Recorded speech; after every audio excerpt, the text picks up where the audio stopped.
Hello and welcome to another episode of India and Global. Muito obrigado. Sem mais delongas, permita-me dar as boas-vindas ao nosso convidado desta noite, o professor Cornel West.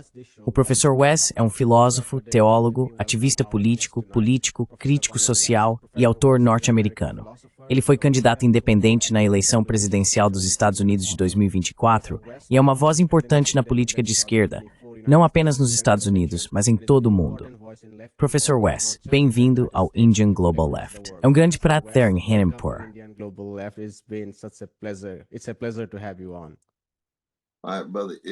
Meu irmão, é uma bênção e uma alegria estar aqui. Minha amada esposa, Anahita, e eu assistimos você regularmente para obter uma análise e uma visão de mundo verdadeiramente sérias, de esquerda. Eu te saúdo e acredito do fundo do meu coração, cara, que você é uma força do bem de muitas maneiras diferentes.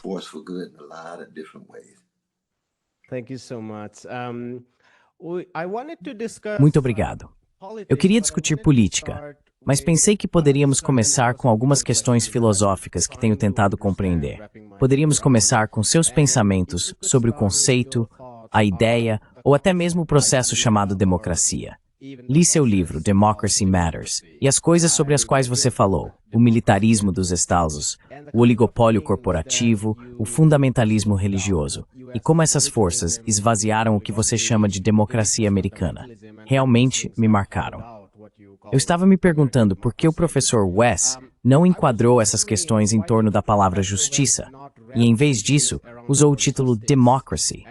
Porque, vivendo sob uma democracia eleitoral na Índia e vendo o que tem acontecido nos Estados Unidos, acho difícil pensar na democracia, ou no processo democrático, de forma substantiva se ela estiver desprovida de justiça.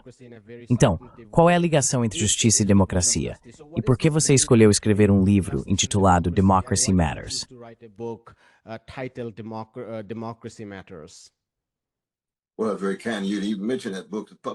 Bem, muito gentil da sua parte mencionar esse livro. Ele foi publicado há 21 anos. Meu Deus, meu Deus. Claro, eu poderia tê-lo escrito ontem à noite, considerando a ganância organizada, o ódio armado e a indiferença rotinizada em relação aos fracos e vulneráveis que estamos vendo na América fascista. Mas veja, acho que o mais importante para mim, meu irmão, é que eu venho da luta pela liberdade negra. E a luta pela liberdade negra usa principalmente a palavra liberdade, muito parecida com a tradição marxista. Veja, não há uma tradição marxista de falar sobre justiça. Você mal encontra a palavra justiça em todo o corpus de Marx. Ele fala sobre liberdade, em parte por influência hegeliana, mas também porque a liberdade é muito mais abrangente.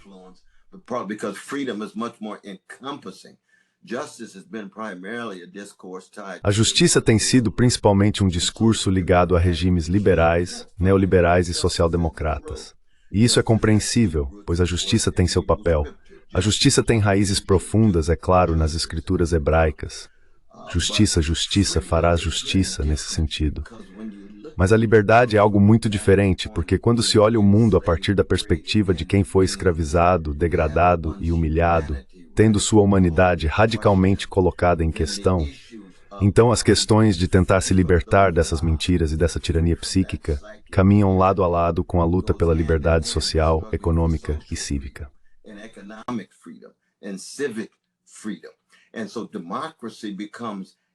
E assim a democracia se torna um termo secundário que tem a ver com nosso autorrespeito, autodeterminação e autodefesa, como tentamos criar concepções de sociedade nas quais o povo detém o poder. E isso é Demos Kratos, o governo do Demos, daqueles que os últimos chamarão de pessoas comuns. James Cleveland, o grande cantor gospel, o chamava de pessoas comuns.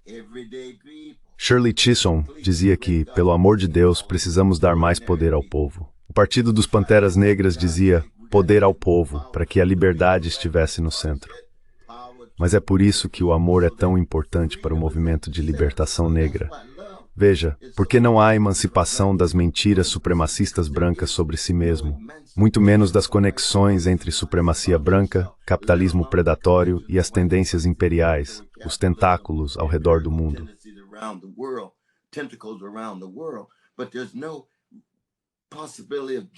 Mas não há possibilidade de se juntar ao movimento de liberdade se você não estiver livre das mentiras supremacistas brancas e livre das sensibilidades capitalistas predatórias. Então é algo espiritual e psíquico. Você se junta ao movimento de liberdade e a primeira questão que levanta é o controle sobre a polícia, o controle sobre os mecanismos de repressão, o controle do local de trabalho e o controle sobre sua comunidade. Assim, o movimento de liberdade negra nunca se encaixou totalmente em nenhum dos ismos do Ocidente ou dos ismos do mainstream dos Estados Unidos. Mas o governo do povo, o povo tendo controle, controle democrático, controle social, controle público, essas são as coisas que ressoam comigo. E é por isso que, sabe, acabei fazendo parte do movimento socialista democrático, voltando lá à DSA em 1982. Já faz 43 anos.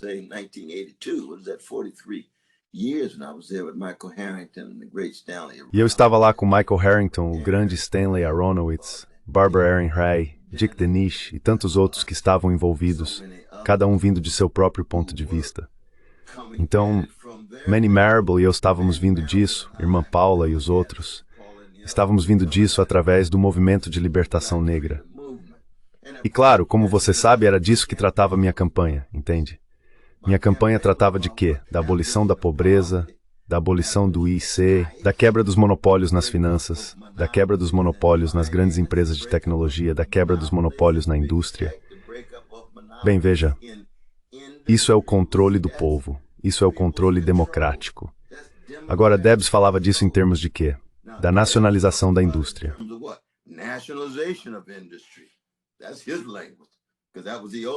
Essa é a linguagem dele, porque era a linguagem antiga. Mas a nacionalização pode facilmente ser formulada de um modo que o próprio povo deixe de ter voz. Ainda assim, a nacionalização faz sentido quando é entendida como uma forma de democracia, controle público, ou controle social, ou controle do povo. Mas se você não está lidando com as outras dimensões do legado da supremacia branca, meu irmão, então, do meu ponto de vista, eu vou ter uma crítica. E essa sempre foi, você sabe, a minha crítica ao meu querido irmão Bernie Sanders, ou mesmo agora ao meu querido irmão Soran Kwame. Eu sempre gosto de incluir esse Kwame aí, porque você não pode falar as necessidades da comunidade que me formou.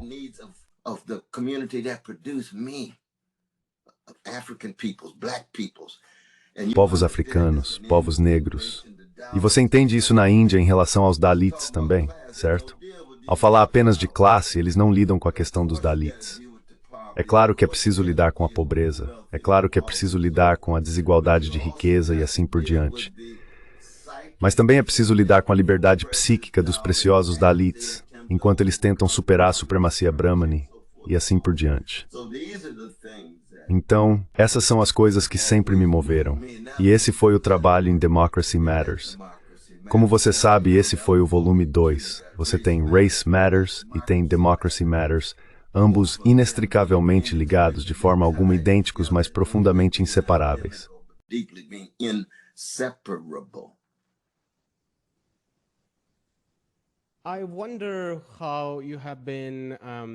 Fico me perguntando como você tem pensado ou visto esse debate sobre identidade como uma ferramenta de mobilização. Quero dizer, há um debate dentro da esquerda sobre se isso é eficaz ou não. Alguns na esquerda abandonaram completamente a questão da identidade e não acho que isso seja nada útil. Mas, para aqueles de nós que a veem como uma questão muito crítica, ainda existe a questão das estratégias de mobilização. Na Índia, por exemplo, o pensador Dalit Anand Teltumbde diz, por um lado, isso importa da ferramenta eficaz. A própria mobilização Dalit passa a ser uma forma muito eficaz de combater o brahmanismo. Itself becomes a very effective tool to fight Brahmanism. On the other hand, it can trap you. Por outro lado, isso pode te aprisionar ou te afastar de todo o projeto do que se chama de aniquilação das castas na Índia, porque a própria mobilização se dá na forma de casta. E eu presumo que seja o mesmo quando se trata de raça. Então, como alguém de esquerda e vindo da tradição negra, Como você se sente ao ver esses debates? Por um lado, eles recaem em binarismos muito reducionistas. Sua própria entrevista acho que foi com Jimmy Dore, foi tão frustrante, dada a negação de sequer aceitar que a raça importa. E por outro lado, é de fato uma questão séria.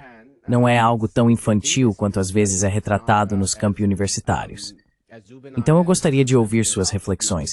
Qual é a sua visão sobre esses debates que estamos vendo por aí? What is your reflection on these debates that we are seeing around?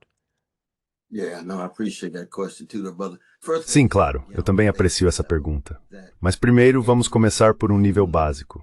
Todo ser humano possui um conjunto de identidades. E uma das coisas mais fundamentais sobre a identidade humana é o desejo de proteção, o desejo de associação e o desejo de reconhecimento. As pessoas tendem a se identificar com contextos em que se sentem protegidas, começando com a mãe e o pai, a família, a comunidade e assim por diante. O desejo de reconhecimento significa que as pessoas sentem que pertencem, que estão sendo aceitas e acolhidas. E há também a negação da associação, a sensação de que ao fazer parte de determinado grupo, a vida de alguém pode florescer e prosperar mais plenamente.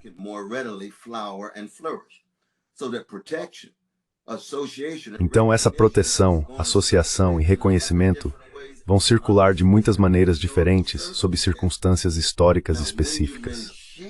Agora, quando você foi moldado, digamos, nos Estados Unidos e no Império Norte-Americano, por uma civilização cronicamente bárbara e supremacista branca, escravizado por 244 anos e depois sob as leis de Jim Crow por mais 100 anos, e a cada 2 dias e meio um homem, mulher ou criança negra é linchado, então a proteção que você busca estará em uma comunidade que ofereça isso.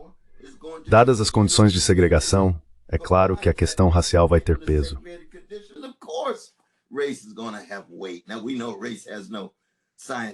Agora, sabemos que a raça não tem conteúdo científico como conceito, mas é vivida, legalizada e institucionalizada em modos de vida. O mesmo vale para o reconhecimento. Quem vai reconhecer a sua humanidade? Com quem você vai se associar para obter proteção? Então, nesse sentido, a raça sempre terá um peso enorme em qualquer sociedade supremacista branca. O mesmo vale para a sociedade de Dalits e Brahmanes, e assim por diante. Eu diria o mesmo sobre o patriarcado e outros sistemas semelhantes. Mas não se trata dessa política de identidade superficial, fraca e inofensiva associada à política liberal e neoliberal. Ela apenas mobiliza essas comunidades para defender o capital, para dividir e conquistar.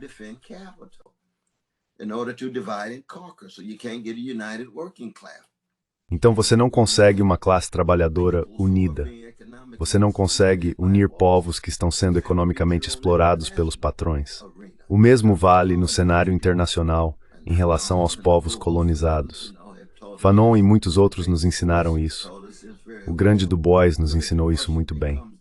Então a questão passa a ser, quando falamos de qualquer tipo de mobilização, qualquer conjunto de estratégias e táticas, quais são as visões e análises subjacentes que orientam essas estratégias e táticas? É isso que Fanon poderia argumentar com razão. É claro que é preciso se organizar como nação contra as forças imperialistas externas. Mas uma vez que você as expulsa, ainda há lutas de classe em andamento, com uma elite neocolonial frequentemente em aliança com o capital internacional para subjugar aqueles sujeitos anteriormente colonizados, transformando-os em trabalhadores que continuam pobres enquanto a burguesia neocolonial prospera.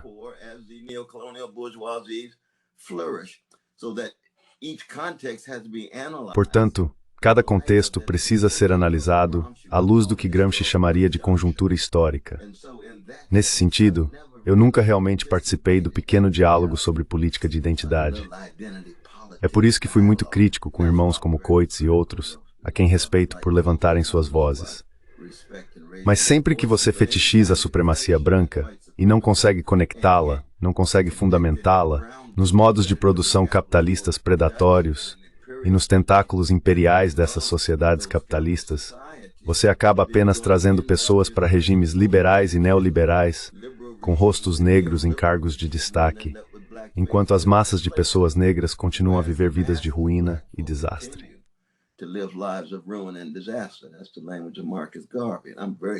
Essa é a linguagem de Marcus Garvey. Sou muito crítico das sensibilidades imperiais de Garvey e de sua recusa em confrontar o capitalismo. Mas quando ele fala das massas de pessoas negras que vivem vidas de ruína e desastre nos Estados Unidos e que o principal problema do povo negro é a desorganização, Garvey estava certo sobre isso. Eu apenas tenho uma análise muito diferente, muito mais do que as pessoas chamariam de esquerdista. Mas tento olhar o mundo a partir do ponto de vista da minha própria comunidade que me formou. Sou do lado chocolate de Sacramento. Venho da família West, Irene, Cliff, Cynthia e Cheryl.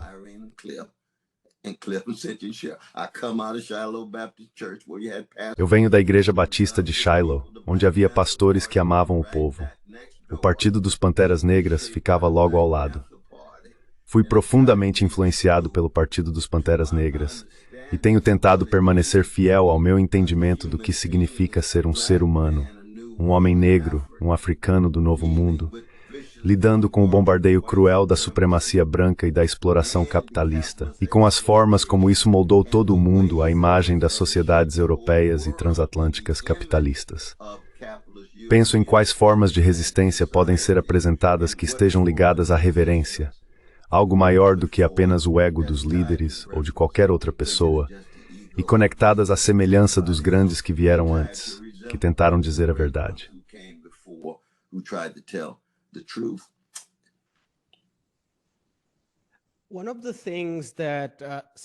Uma das coisas que às vezes me incomodam nas conversas nos Estados Unidos sobre a tradição negra é que as tradições radicais que vimos recentemente, bem, na medida em que podem ser chamadas de radicais, mas vamos chamá-las assim por enquanto, estou falando do movimento de Sanders e de todos os fios que se entrelaçaram para criá-lo. Não estou necessariamente pensando em Bernie Sanders em si, mas no movimento de base que se uniu para que isso acontecesse. E, recentemente, em Nova York, uma das narrativas é que a tradição negra está ausente, ou pelo menos ausente enquanto tradição negra dentro desse movimento.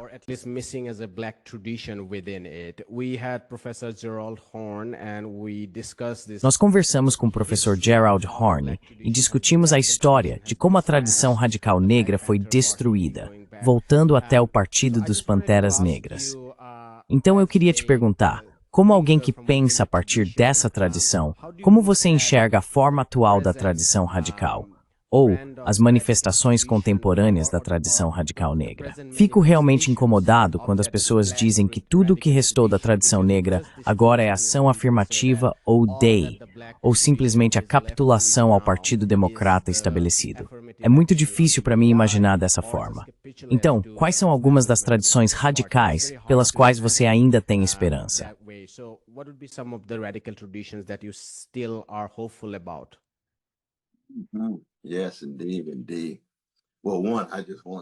Sim, de fato. De fato. Bem, primeiro quero saudar meu querido irmão, Gerald Horne. Ele é um dos grandes historiadores vivos. Ele observa o mundo exatamente pela lente através da qual eu também procuro enxergá-lo. É meu querido irmão, meu querido camarada, e tem sido coerente, tem sido constante em sua visão radical. Mas há outros pensadores radicais por aí. O irmão Robin Kelley é um pensador radical sério nesse sentido. Mas é verdade que a tradição radical negra, neste momento, está muito enfraquecida. Está muito enfraquecida. Porque muitos dos movimentos e líderes sofreram assassinatos literais, sofreram encarceramento.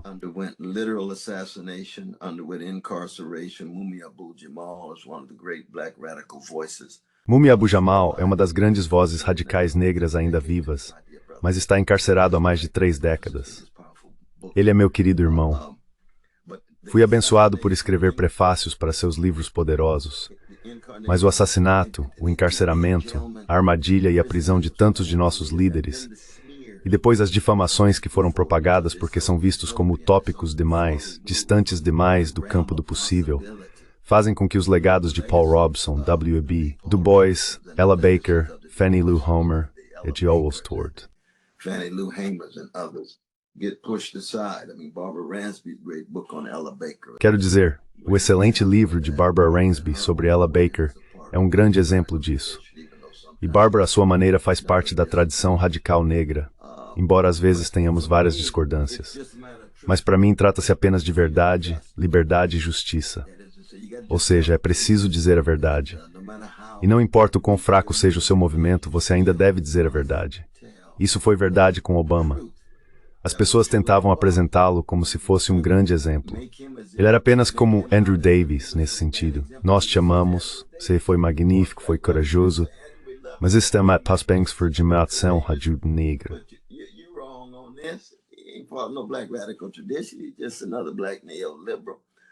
É só mais um negro neoliberal que vai capitular, se acovardar e se submeter a Wall Street e às grandes empresas de tecnologia e impor suas políticas imperialistas com, o quê? 6, 7 guerras ao mesmo tempo. 25 mil bombas lançadas e ele ganhou um prêmio da paz.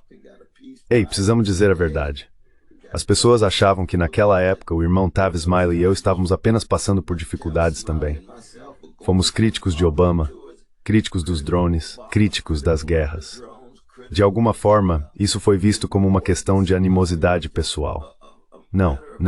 Estávamos tentando manter viva o melhor da tradição radical negra, que tem sido alvo de tentativas de ser empurrada para a clandestinidade.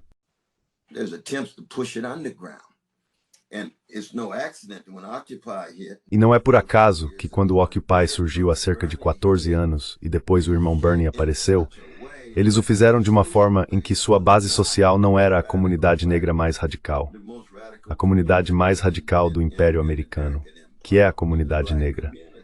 A comunidade negra havia sido adormecida por líderes negros neoliberais como Obama e sua turma.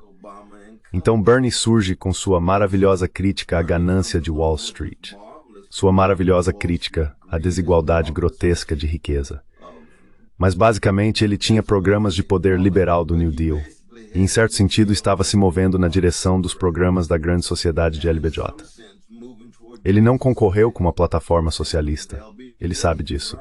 Eu estive com ele em ambas as campanhas. Conversávamos sobre isso o tempo todo.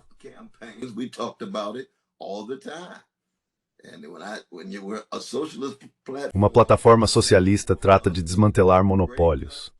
Trata-se do controle popular sobre a indústria, as finanças, as grandes empresas de tecnologia e o local de trabalho. Rick Wolff, outro importante economista marxista, socialista, entende isso em termos de controle dos trabalhadores sobre o local de trabalho.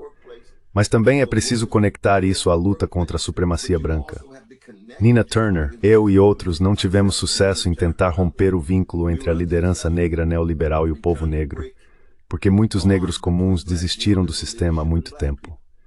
Dou aulas em prisões há 47 anos, e a maioria dos irmãos lá enxerga claramente a corrupção.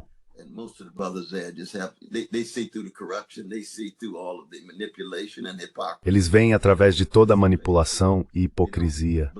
Eles não participam, não acreditam que exista qualquer tipo de alternativa séria que possa funcionar. Então precisam se virar e sobreviver, mas não vão participar nem ser cúmplices da corrupção. A campanha de Bernie foi muito importante, mas sua base social não era a comunidade negra. Ele tinha alguns segmentos, vozes como a minha, mas não era a comunidade negra. E o que isso significava? Significava que ele não iria falar muito sobre a polícia. Agora, muitos de nós fomos presos. Tive a bênção de ser preso com Carl Dix, do Partido Comunista Revolucionário, e Jim Fredus, e muitos outros, por impedir revistas e abusos policiais aqui em Nova York.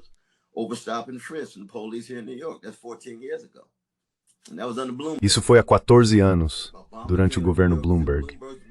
Obama veio a Nova York e disse: Bloomberg é o melhor prefeito que eu conheço. Como ele pode ser o melhor prefeito que você conhece quando está colocando homens e mulheres negros e pardos, especialmente irmãos negros e pardos, na prisão aos milhares? É porque eles não contam. E isso sempre é um sinal. Genocídio em Gaza, os palestinos não contam. A desapropriação de terras na Cisjordânia, o roubo de terras. E você vê isso em No Other Land, aquele filme. Eles não contam no discurso. O New York Times é do mesmo jeito. Negros pobres não contam. Eles se preocupam com a classe média negra. Eles se preocupam com as lideranças negras.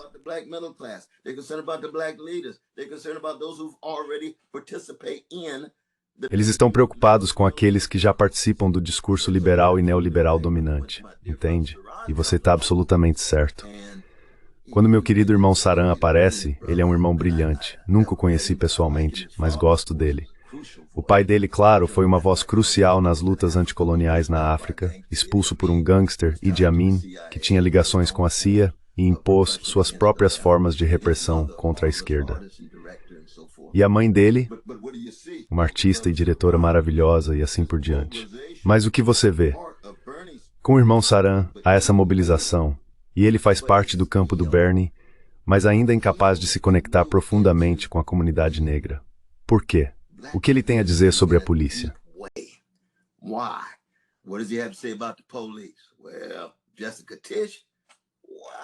Jessica Tisch, o quê?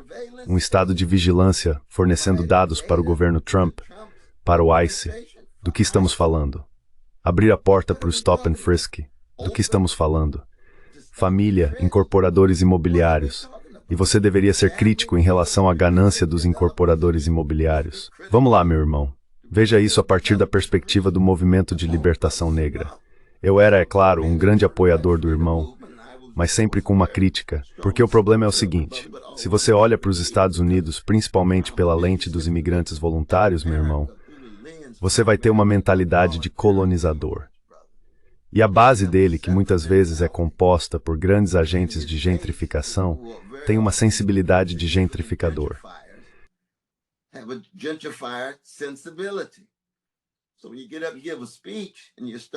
Então, quando você se levanta e faz um discurso e começa com Debs, isso foi lindo. Eu amo Eugene Debs. Debs é meu irmão agora. Enquanto houver uma classe inferior, eu sou parte dela. Enquanto houver um elemento criminoso, eu estou nele. Enquanto houver uma alma na prisão, eu não sou livre. Isso é Debs, 1920, não, foi em 1918 que ele fez aquele grande discurso. Mas Debs defendia a nacionalização da indústria. Então quero dizer, você não tem nada a ver com o projeto de Mudyar Jyothishman. Não é congelar o aluguel e ônibus gratuitos rapidamente e tudo isso. Não, Debs era um socialista. Vamos ser honestos sobre isso. Assim como Norman Thomas. Assim como meu querido irmão Michael Harrington, que defendia a socialização da indústria e a propriedade pública, e assim por diante. Então você tem o irmão Mudyar lá fora.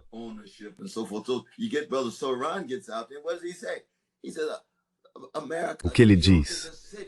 Ele diz, a América, Nova York é uma cidade de imigrantes. Não, não é, cara, não conte essa mentira. Nova York foi construída por imigrantes. Não, não foi. Os imigrantes tiveram um papel importante na sua construção, mas não foram eles que a construíram. Primeiro era preciso ter a terra, o genocídio dos povos indígenas. Depois era preciso ter a base econômica da economia nacional, que foi a escravidão do povo negro. Esses são fatores, elementos, características fundamentais da construção de Nova York. Agora, é claro, depois vieram os imigrantes, os voluntários. E lembre-se, meu irmão, que Saran e a própria família dele nem estariam aqui se não fosse pelo movimento de libertação negra. Porque 1965 foi o ano da lei de imigração que... O que ela faz?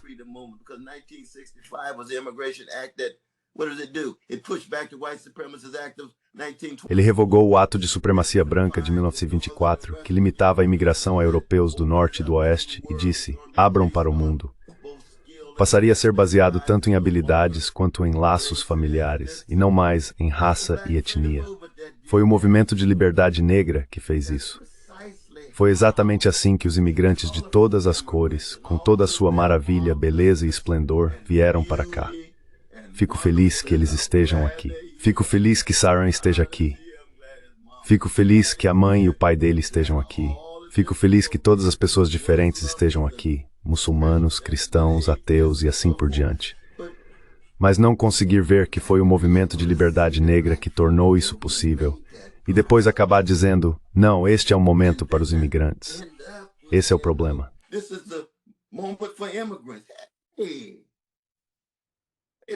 Ei, espera um minuto. Espera um minuto. Cuidado com a sua linguagem, cara. Cuidado com a sua linguagem. Navios negreiros bárbaros, indo para leilões de escravos bárbaros a caminho de plantações de escravos bárbaras. Não imigrantes. Se você não consegue acompanhar as ações e os sofrimentos daquele povo precioso em particular, o povo negro, o povo africano, então está faltando alguma coisa. Aí você se pergunta por que a comunidade negra não está dançando break para você. Claro, eles absorvem a mentalidade do colonizador, absorvem a mentalidade do gentrificador, mas ainda assim votaram 57%, porque não tinham alternativa. E eu ainda estava apoiando o irmão Saran, porque eu sei que você sabe, é claro que ele é antirracista. Nós sabemos disso. Bernie é antirracista. Mas Bernie não conseguiu destacar a situação do povo negro dessa forma.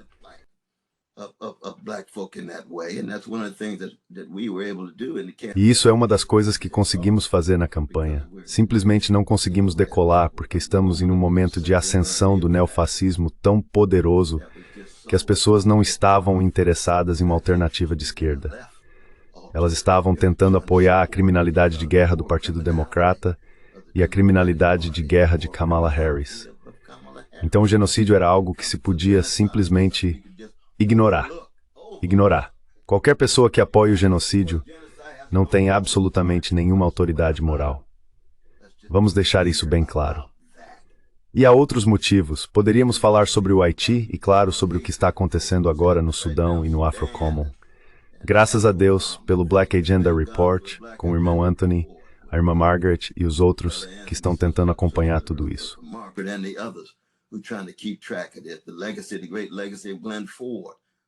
O legado, o grande legado de Glenn Ford, com quem eu costumava me encontrar todo mês e ter diálogos fascinantes. Eu levaria um tiro por ele, ele levaria um tiro por mim. Ele é muito mais um irmão revolucionário secular, e eu sou mais um cristão revolucionário, mas nós nos amamos e sempre iremos nos amar. Para mim, isso é fundamental para tentar acompanhar a verdade, irmão. E a condição da verdade é permitir que o sofrimento fale, em todos os aspectos. O sofrimento dos imigrantes, absolutamente.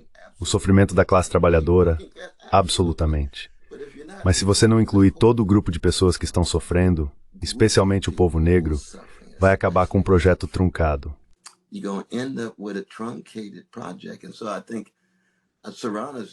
Então eu acho que Serrano ainda está em uma fase inicial do processo, o que lhe dá tempo para aprender e responder, porque ele é um irmão brilhante. Acho que ele tem um coração muito decente e tudo mais.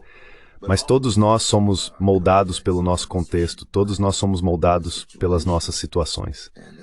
E não é só ele. Acho que isso também vale para os chamados socialistas democráticos.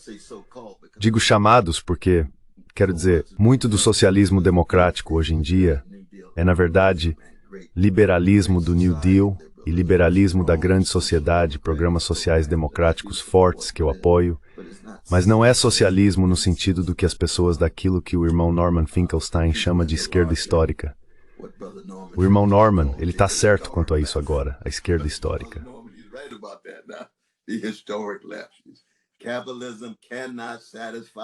O capitalismo não consegue satisfazer as necessidades básicas, comida, moradia, um salário digno, comunidades seguras e assim por diante.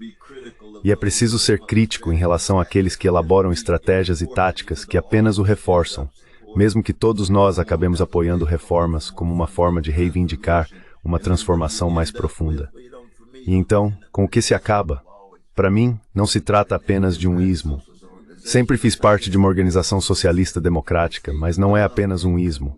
É um amor e um compromisso com o bem-estar dos que têm menos, pessoas pobres e trabalhadoras, e garantir que elas estejam no centro. Não os oligarcas, não os plutocratas, não o mercado de ações, mas as condições e circunstâncias das pessoas trabalhadoras e pobres. Isso está no centro. E isso é uma questão moral e espiritual para mim. Realmente é.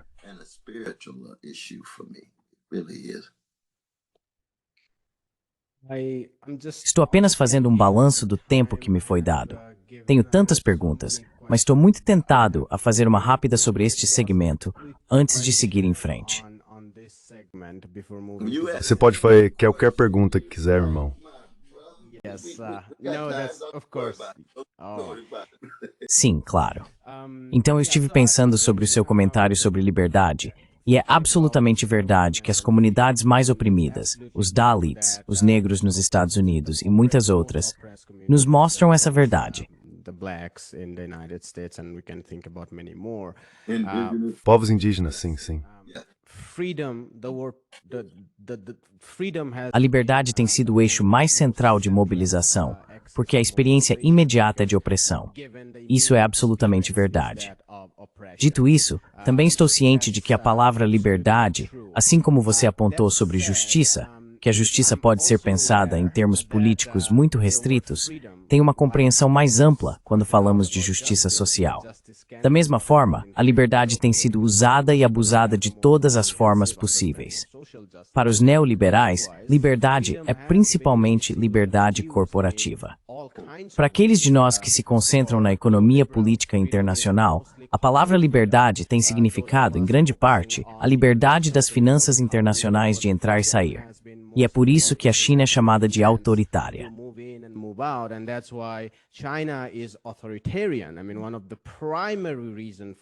Quero dizer, uma das principais razões para isso são os rígidos controles de capital.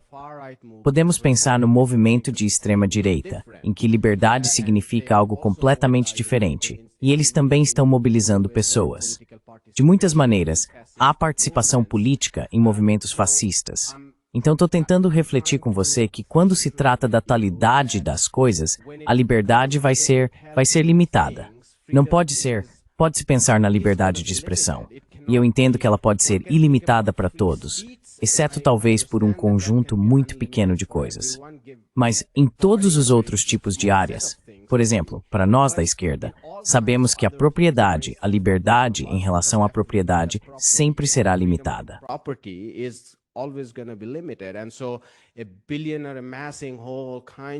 Então, um bilionário acumulando todo tipo de terra, quero dizer, propriedades e mais propriedades de imóveis, significa que haverá pessoas sem teto, porque a terra é efetivamente limitada. Portanto, quando tentamos pensar na liberdade de forma abrangente, inevitavelmente surgem restrições. E quando chegamos à questão do que é uma restrição eficaz, do que é justo e do que não é, eu costumo voltar, repetidas vezes, à pergunta sobre o que é justo e o que não é, recorrendo a todos os filósofos, de Adam Smith a... Você pode citar quem quiser. Assim, a questão da justiça surge repetidas vezes. Se deixarmos isso de lado, com base em que avaliaríamos que tipo de liberdade é legítima e que tipo de liberdade não é?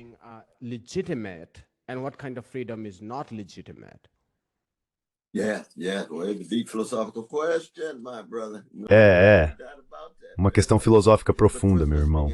Sem dúvida, muito mesmo. Mas primeiro vamos começar de onde você começou. Quando você foi escravizado, ou quando foi ensinado a odiar a si mesmo, isso é um certo tipo de tirania. É uma forma de servidão, uma espécie de escravização. E vir desse ponto de vista significa que a liberdade vai ter muito mais peso do que a justiça. Porque você pode ter um salário justo no sentido marxista. E isso é uma piada. Porque se todo o sistema é baseado em dominação e exploração, então é apenas uma questão de um certo tipo de justiça relativa a um sistema injusto de dominação.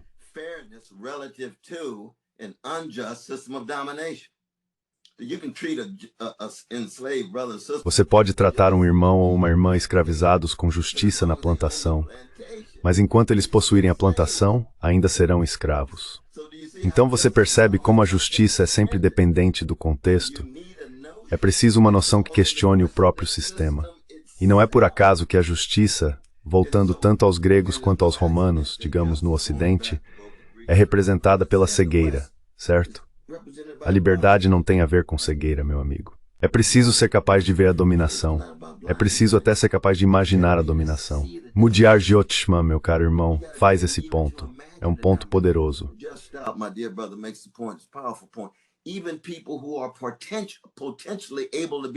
Mesmo as pessoas que são potencialmente passíveis de dominação ainda não são livres. Por quê? Porque é possível perceber essas possibilidades reais e concretas de subjugação e dominação. E novamente, Marx obtém isso de Hegel, e eu acho que é uma percepção verdadeira de que estamos realmente falando sobre a preciosidade da individualidade, que está sempre ligada à comunidade, de modo que os indivíduos possam viver vidas de florescimento e realização, quando estão em sociedades e comunidades onde têm acesso a recursos, acesso a formas de reconhecimento e autorrespeito, e acesso à autoconfiança e ao controle sobre as instituições que moldam seu destino.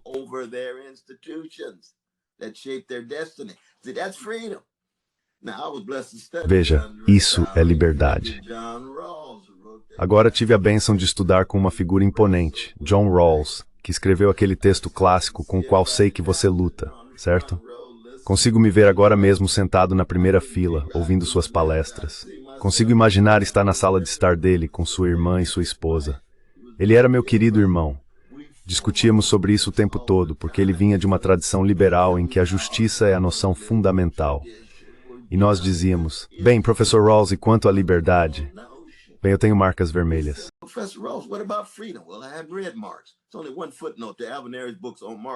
É apenas uma nota de rodapé. O livro de Alvin Aries sobre Marx. Apenas uma em todo o livro. Josh Cohen e os outros colocaram essa pressão sobre ele. Então Rawls foi gentil o bastante para dizer, talvez eu devesse ler Marx. Ele leu Marx um verão inteiro em alemão, 4 textos principais, a ideologia alemã e outros. E depois voltou e disse, ele vive num mundo que me é estranho. Ele foi muito honesto, porque é tudo uma conversa sobre liberdade, liberdade coletiva, liberdade social, controle sobre o modo de produção e assim por diante. E as pessoas dizem, bem, isso é autoritário, é fascista, é o caminho para a servidão e por aí vai. Não há dúvida de que o controle coletivo pode, por si só, levar ao controle de uma elite, como o controle partidário.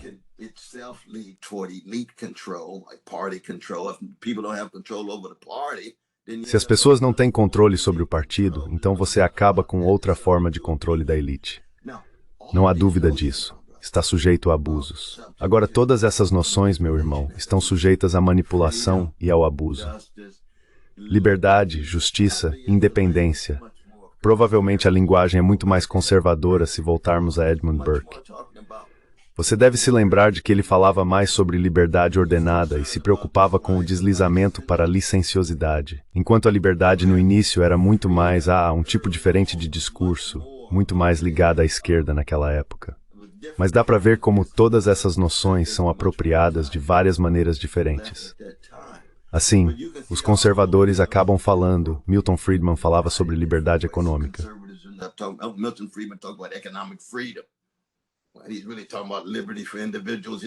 Ele está realmente falando sobre a liberdade dos indivíduos.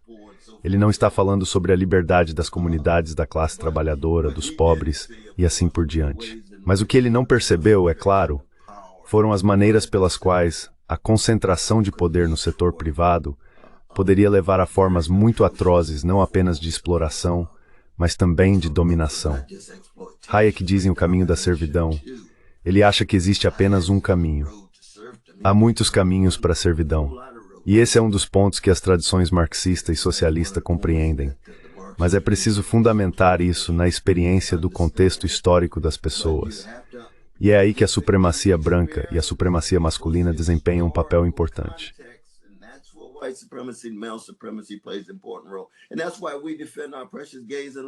E é por isso que defendemos nossos preciosos gays, lésbicas e pessoas trans também. Porque essas são questões morais e também estão ligadas a certas formas de tirania em relação às suas experiências vividas. Mas se você ficar preso apenas nisso, não chegará ao modo de produção capitalista. Você não chegará ao imperialismo. Então será difícil entender o que está acontecendo no genocídio em Gaza e por que os Estados Unidos e os países europeus estão autorizando e patrocinando esse genocídio bárbaro, essa limpeza étnica e esse regime de apartheid e assim por diante. É preciso ser capaz de contar toda a verdade. E contar toda a verdade significa sermos críticos de nós mesmos, porque todos nós somos moldados pelas próprias coisas sobre as quais estamos falando.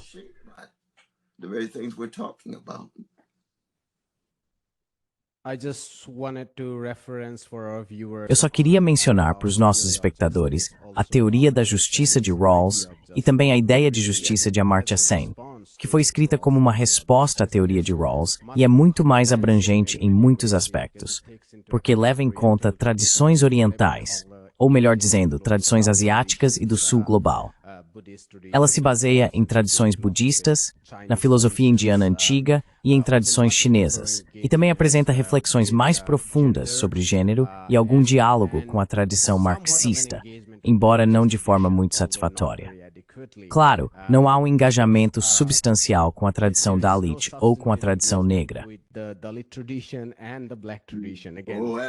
E o Betsky, onde está aquele Betsky e o legado dele? Sim. Então isso é Ova Neth Porjid.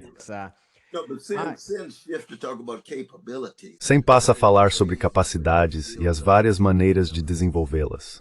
É uma forma de lidar com contextos historicamente específicos. Rawls lida com critérios abstratos na tradição kantiana. E, portanto, são abordagens realmente muito diferentes. Eu me identifico muito mais com Sen, como você pode imaginar.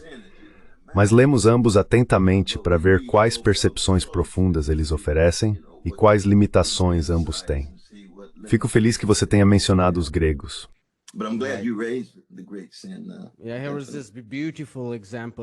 Sim, aqui está esse belo exemplo sobre uma flauta e 3 crianças que reivindicam a posse dela. A primeira diz: a madeira vem da floresta do meu pai, então eu deveria ficar com ela.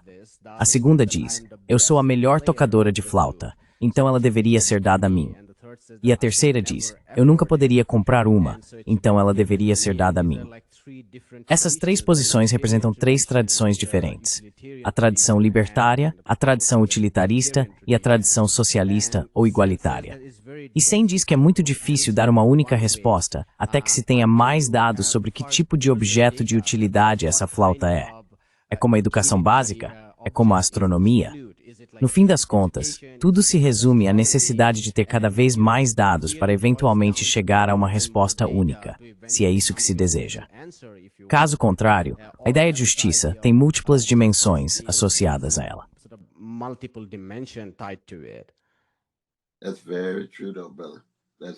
Isso é muito verdade, irmão. É muito verdade mesmo. Quero dizer, o desafio é que você começou com estratégia e tática.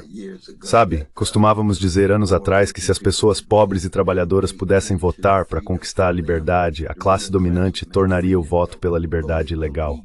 E há algo de verdadeiro nisso. Você precisa usar o sistema eleitoral, mas ele é tão limitado, esvaziado, truncado e tão dominado pelo grande dinheiro que ambos os partidos são completamente corruptos.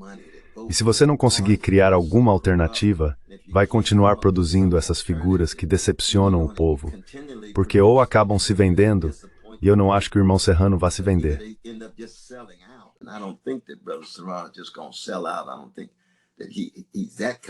Eu não acho que ele seja esse tipo de irmão, mas acho que ele vai acabar tão bem ajustado e tão bem adaptado a um status quo construído sobre as costas das próprias pessoas com quem ele se preocupa, que não vai conseguir agir da maneira que gostaria. Muitos de nós estivemos lá com David Dinkins. David Dinkins também era membro da DSA. Ele não era o tipo de irmão radical que, bem, ele não era tão radical quanto Serrano, e Serrano não é tão radical assim, mas acredito que ele era mais radical do que David Dinkins. Mas David Dinkins costumava dizer que toda segunda-feira se reunia com o governo permanente de Nova York, e o governo permanente de Nova York era Wall Street. Era o grande empresariado.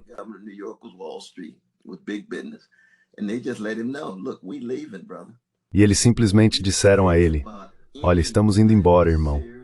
Se você pensar em qualquer tipo de programa progressista sério, estamos deixando a cidade. E você diz, bem, confronte o cara. É assim que se lida com valentões, é assim que se lida com o Trump. Trump age como se fosse tão durão. E eu gosto disso com os irmãos ao redor do Trump. Você simplesmente o confronta.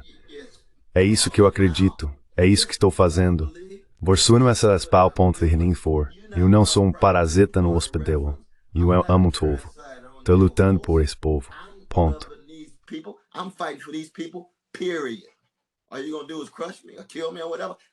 Tudo que você vai fazer é me esmagar ou me matar ou sei lá o que, eu tô caindo. Ei, o que mais você vai fazer? Mas o Dinkins, sabe, ele amoleceu rápido, cara. Ele estava pensando na reeleição e mesmo assim perdeu pro Giuliani. Mas era aquele governo permanente. E esse governo permanente é outra coisa, cara. Esse grande empresariado é outra coisa. Mas você tem que dizer a verdade para as pessoas sobre isso. Não minta para o povo. Foi isso que Cabral disse, certo? Não reivindique vitórias fáceis. Não conte mentiras. Diga a verdade para as pessoas. É isso que eu estou tentando fazer. Eu só não estou conseguindo fazer.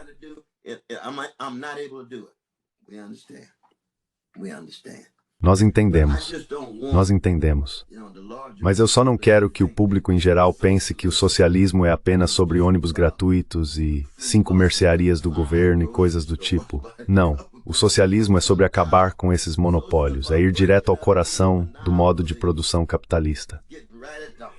E podemos falar sobre isso, e talvez não possamos gerar nenhuma possibilidade no momento, mas é preciso ser honesto sobre isso.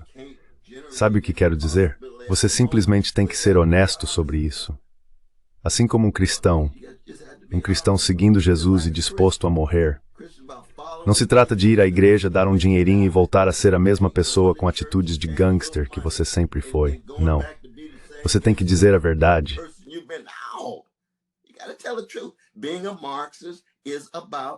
Ser marxista é sobre a transformação revolucionária de um modo de produção capitalista que é explorador e incapaz de satisfazer as necessidades básicas do povo. Esse é o padrão. Não abaixe o padrão só porque tudo se moveu tanto para a direita. A verdade não é assim. A liberdade não é assim. A integridade não é assim. O amor não é assim. E isso é o essencial, irmão. Você tem que amar o povo, cara. Isso é Malcolm, Martin, Ella Baker, Curtis Mayfield, Nina Simone, irmão. Você tem que amar o povo e estar disposto a dizer a verdade e a morrer por eles. Esse é o melhor do movimento de libertação negra. E é isso que nos falta.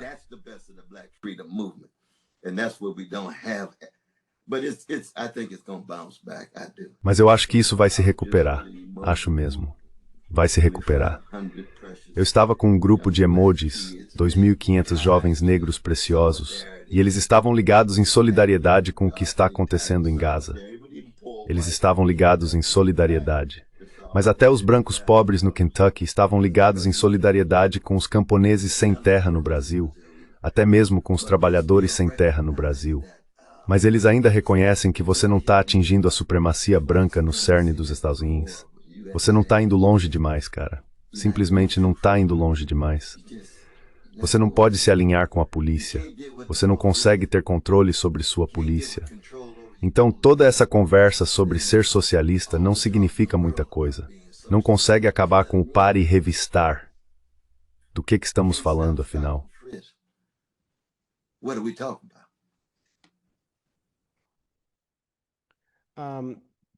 I want to Quero discutir religião com você.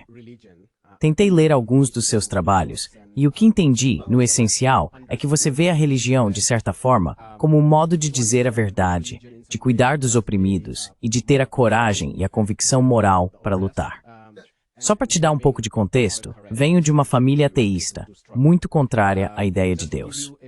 E no contexto indiano, marcado pelo sistema de castas e pelos problemas de superstição, crescemos nesse ambiente. O contexto também era o dos anos 1990 e 2000, quando a Índia estava registrando crescimento. E havia um sentimento dentro da classe média de que estávamos caminhando para uma sociedade movida pela tecnologia, em que a ciência era o alicerce da crença e o caminho para o progresso. Science is the bedrock of your beliefs and how you make progress.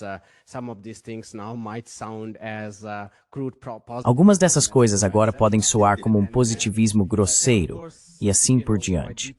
E então, é claro, meu mergulho mais profundo no marxismo, quando me tornei marxista, fez com que eu não tivesse aquela aversão à religião, porque foi também a época em que comecei a ler mais e passei a perceber como a religião contém tantas coisas diferentes. Ela pode ser diametralmente oposta. Pode ser a tradição latino-americana de Zizou, que luta contra o imperialismo americano, ou pode ser a Igreja Metodista de E.P. Thompson, que ensina as pessoas a serem pobres, a serem frugais e a viverem sob austeridade. Mas para você eu queria perguntar, o que é religião para você?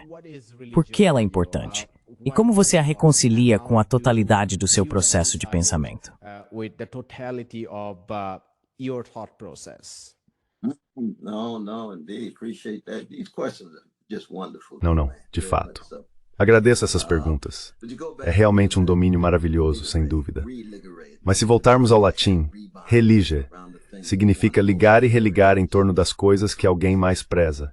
E isso se distinguia da superstição, voltando a Lucrécio, porque há maneiras de ligar e religar as pessoas às coisas que elas mais valorizam, ligadas a um modo de vida. Não se trata apenas de compromissos cognitivos ou de várias crenças, entende? Infelizmente, a religião tende a ser reduzida à questão de acreditar ou não em Deus, se você é ateu ou teísta. Pois bem, não. Veja, quando se pensa em formas de ligação, dadas as estruturas de sentimento e as estruturas de valor, usando a linguagem de Raymond Williams, elas estão ligadas às maneiras como as pessoas são constituídas e às formas pelas quais são fortalecidas para lidar com as catástrofes da vida, da morte, do medo, da decepção, do desencantamento. Cat do Fresmero.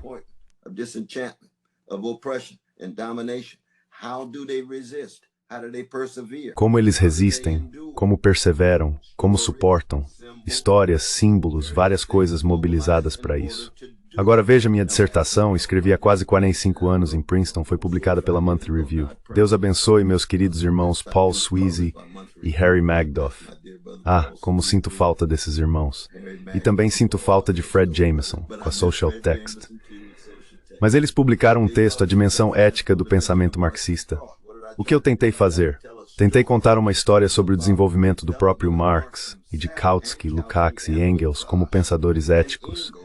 Não porque a ética seja uma disciplina isolada, mas porque há um elemento ético, uma dimensão ética em uma análise marxista.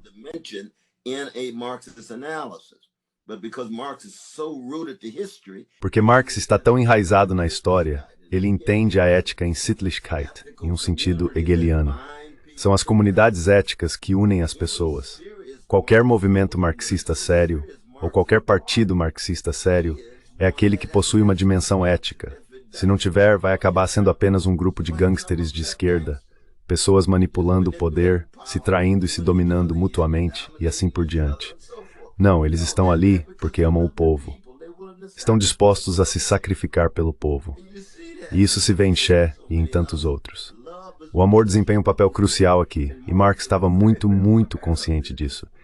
Tentei destacar isso há quase 50 anos e ainda acredito nisso.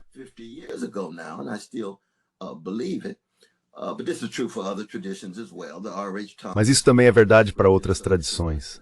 Os R.H. Tonys, que eram socialistas cristãos, os Martin Luther King Jr., que eram socialistas cristãos, e os A.J. de Mustes, socialistas cristãos. Mas também há socialistas budistas, há socialistas judaicos, toda uma rica tradição de socialistas judaicos, muitos deles críticos dos projetos sionistas. Muitos não, mas muitos sim. Perdemos recentemente o grande Arthur Waskow e Michael Lerner, e alguns outros foram muito críticos a sua própria TD. Vem, Jujulas.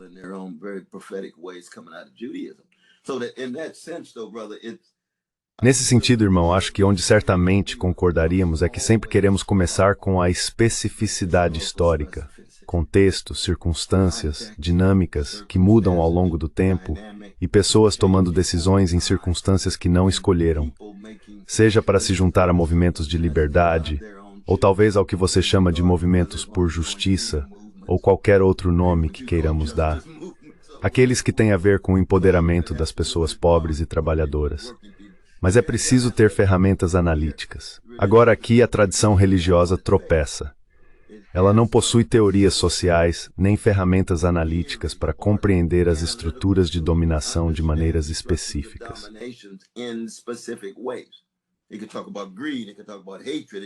Você pode falar sobre ganância, pode falar sobre ódio, pode falar sobre preguiça e sobre várias outras características de toda a sociedade humana. Mas é preciso ter ferramentas de análise social. E é aí que as ciências sociais se tornam importantes, é aí que as ciências naturais se tornam importantes. Não existe algo como química cristã, física cristã, matemática cristã. Não. Ética cristã? Não. Não existe algo como ética cristã se você a considerar uma disciplina isolada. Há uma dimensão ética nos modos de vida cristãos, assim como há dimensões éticas nos modos de vida marxistas, nos modos de vida budistas e assim por diante, entende?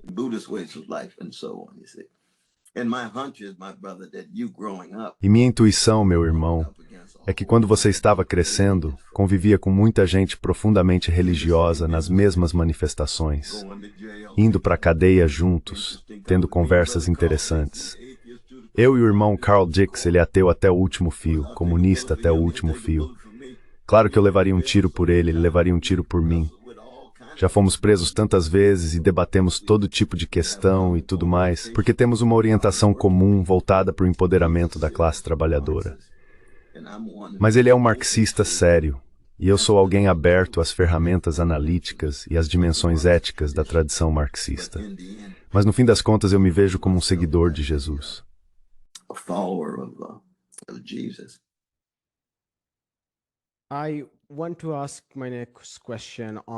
Quero fazer minha próxima pergunta sobre o aspecto não racional de nossas vidas. Quero dizer, no lado racional, seja nas ciências sociais ou nas ciências naturais, é claro que ambas tendem a ser mais convincentes, pelo menos para mim, do que as ferramentas religiosas. Mas quando se trata de coisas como amor, compaixão, solidariedade, suspeito que não há como quantificá-las.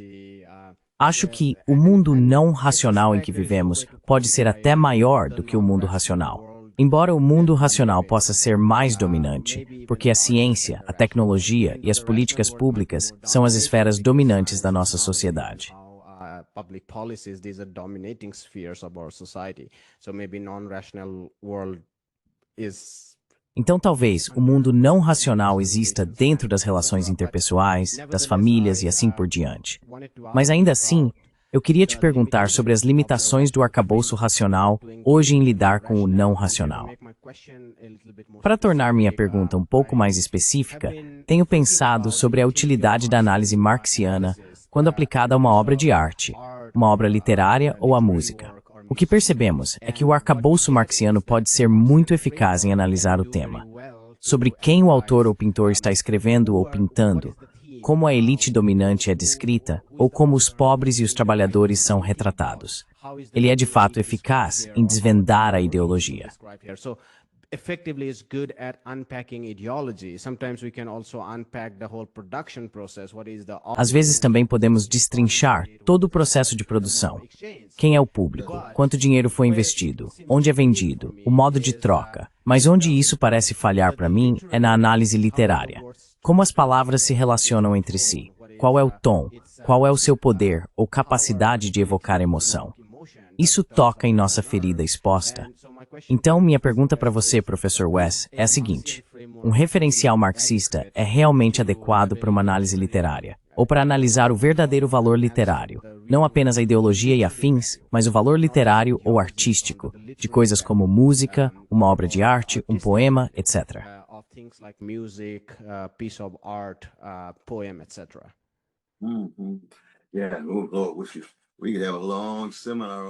Sim, poderíamos ter um longo seminário sobre isso. Leia Frederick Jameson, leia Adorno, leia C.L.R. James e outros, porque eu diria que o melhor da análise marxista é indispensável, mas no fim das contas é insuficiente. Ela pode falar sobre as condições e circunstâncias em que esses textos são produzidos. Pode falar sobre a história dentro do texto. Sejam as notas musicais em Beethoven, Coltrane e Aretha Franklin, ou as frases de Joyce, Toni Morrison ou Jonathan Swift, porque há história no próprio texto, a história das palavras, a história do gênero e assim por diante. Mas no fim, quando se trata de como lidar com a morte, o medo e a decepção, e de refletir sobre a própria finitude,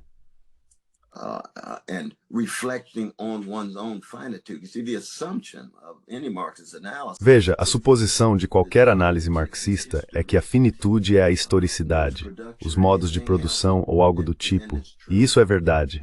Mas a reflexão sobre a própria natureza da finitude, por que as pessoas morrem? O que Marx fez quando Jenny morreu? Andando pela casa com a foto dela na neve, autodestrutivo. Engels teve que ir buscá-lo. Você pensaria que ele deveria ter se preparado, deveria ter se fortalecido para isso.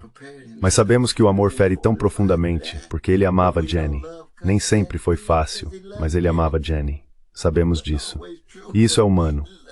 Esse é apenas um exemplo. Por que Balzac era seu romancista favorito? Balzac era um realista monarquista, mas falava sobre luta de classes. E também escrevia com força. Acho que Stendhal é um escritor melhor, mas teríamos uma discussão sobre isso à nossa maneira.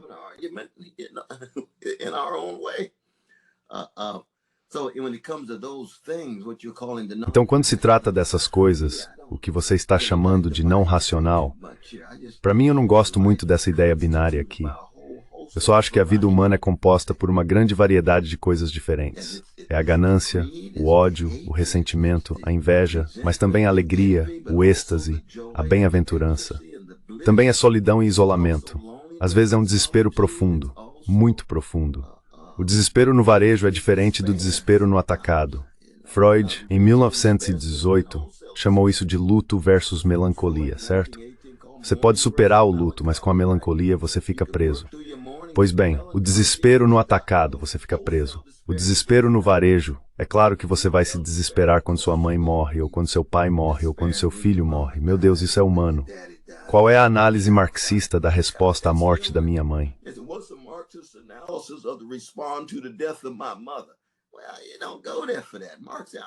Bem, você não vai lá por causa disso, Marx. Eu não estou tentando explicar tudo.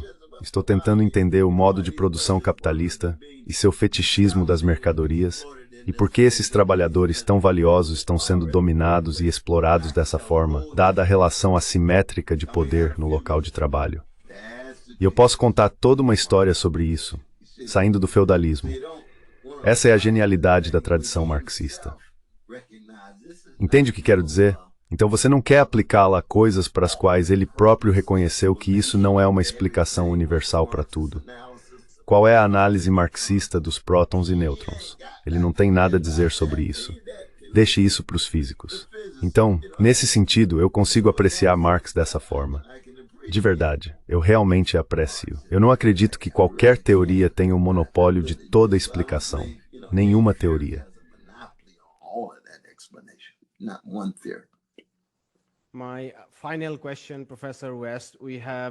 Minha pergunta final, Professor West.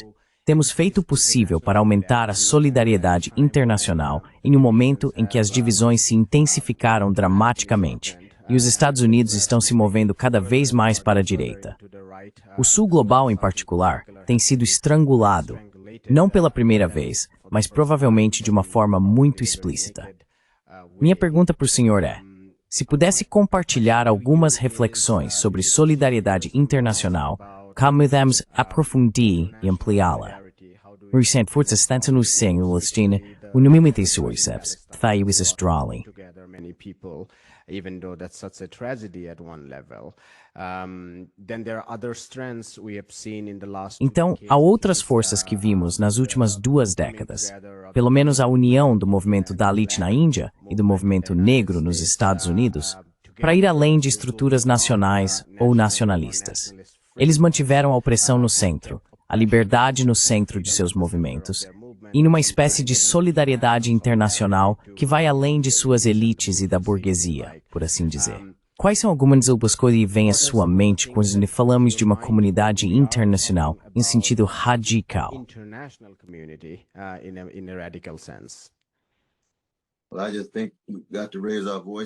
Mas eu acho que precisamos levantar nossas vozes o mais fortemente possível, especialmente pelas pessoas que sentem que foram completamente ignoradas e abandonadas.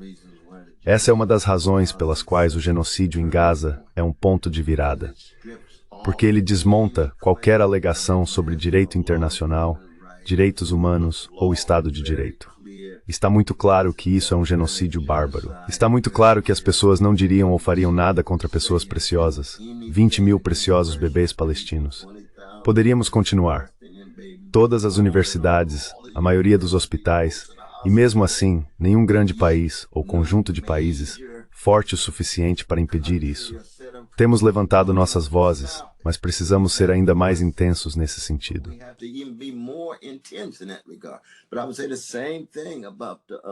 Mas eu diria a mesma coisa sobre o Sudão, e sobre tentar acompanhar o Africom e os vários tentáculos imperiais dos Estados Unidos e dos países transatlânticos. Eu diria a mesma coisa sobre o Haiti. Eu diria a mesma coisa sobre os países da América Latina e sobre a Ásia também. Meu Deus, a Índia. Quero dizer, Modi e Trump são de certa forma primos irmãos em um sentido profundo. Ele está usando algumas das coisas tiradas diretamente do manual deles, por assim dizer. Então a solidariedade em nível internacional continua sendo fundamental, irmão.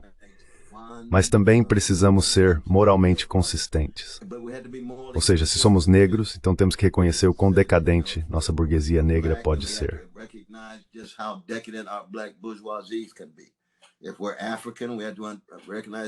Se somos africanos, temos que reconhecer o quão decadente pode ser nossa burguesia africana. Se somos muçulmanos, temos que reconhecer o quão decadente pode ser nossa burguesia muçulmana. Judaica também. E assim por diante. Esse tipo de consistência moral, esse tipo de internacionalismo e universalismo enraizado em lutas específicas, o local e o global caminhando lado a lado, é mais importante agora do que nunca. Porque o fascismo e o niilismo são os maiores movimentos ascendentes do mundo neste momento e podem acabar colocando em questão as próprias condições de possibilidade da existência da vida humana. Mas não devemos de forma alguma desanimar. Não, não, não.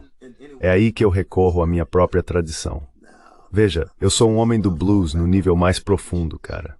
I'm a blues man at the deepest level, man. And the blues is about never denying. E o blues trata de nunca negar a catástrofe, de expressar liricamente essa catástrofe de tal forma que você a transfigure artisticamente em uma plataforma de lançamento para voz, para vocação, para virtudes como a coragem, para movimentos, para tentativas de transformar as condições sob as quais aquelas pessoas que choram, nós que choramos, de nossos corações e almas por um mundo melhor. Esse é o tipo de elemento utópico que nunca jamais é eliminado. Nenhum campo de concentração, nenhum fascismo, nenhum Trump, nenhum mod, nenhum seja o que for pode tirar isso de nós, meu irmão, de forma alguma. E para o povo negro, por 400 anos é de certo modo até um milagre estarmos aqui em sã consciência dado o nível de ódio com o qual tivemos que lidar e suportar.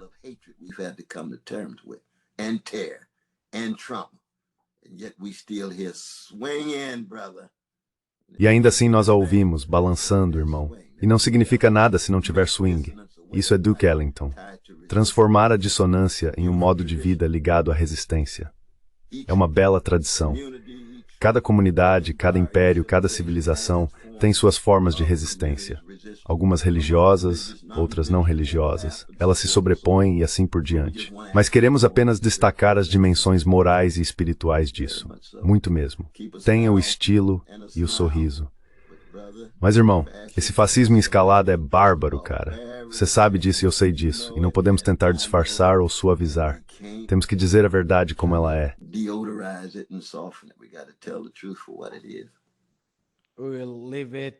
Vamos encerrar com esse espírito revolucionário, eu diria. Professor Wes, foi um privilégio incrível e uma grande oportunidade de aprendizado conversar com você. Muito obrigado pelo seu tempo. Saúde você, milante-se firme. Oi, meu nome é Ayushman. Eu, junto com o Mudiart Othman, criamos esta plataforma. Nos últimos 2 anos, temos tentado produzir conteúdo para as forças de esquerda e progressistas. Até agora, entrevistamos economistas, historiadores, comentaristas políticos e ativistas. Se você gostou do nosso conteúdo e quer que construamos um arquivo para a esquerda, tenho 2 pedidos para você. Por favor, considere fazer uma doação para a causa. O link está na descrição abaixo. E, se não puder fazer isso, não se sinta mal. Você sempre pode curtir nossos vídeos e compartilhá-los com seus camaradas. Por fim, não se esqueça de clicar no botão de inscrever-se. Don't forget to hit the subscribe button.